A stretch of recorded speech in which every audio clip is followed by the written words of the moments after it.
Good evening, everyone. I'm Brant Frost, and I tell you, coming to Cherokee County feels almost like a homecoming, and I'll tell you why.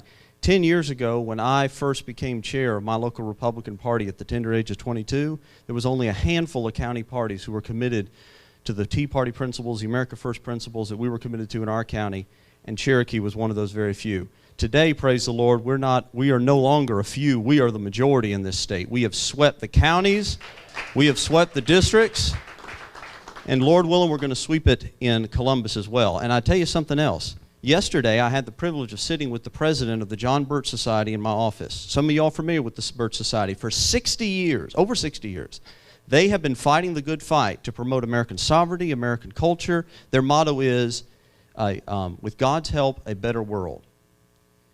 And that is the kind of thing we need. Now, I realize that for a lot of politicians, God bless America is just fuller.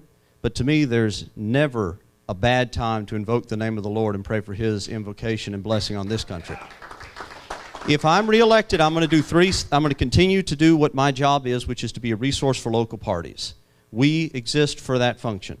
Our job as vice chairs is to help our local parties. I'm going to make sure that each county has an auditable list of voters, that you can make sure that you are getting your voter list cleaned every month properly, that you can get lists of likely volunteers and new party members based off Republican donor lists. You realize in this county alone you have thousands of Trump and Herschel Walker donors and countless others, Marjorie Green donors, who should be in a room like this and would probably love to come to it if they just got a nice invite.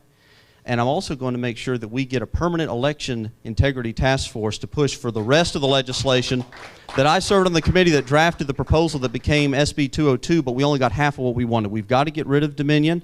As my friend Garland Favorite of over 10 years has been saying, 10 years ago I first met Garland, and he was talking about this issue. Very few people, Conrad remembers it, very few people listened at the time. Now everybody's listening. But for 10 years, working behind the scenes, we've done our best to help Garland, and we want to keep that fight going. I appreciate your support. Brant Frost, BrantFrost.com, and I'll see you in Columbus.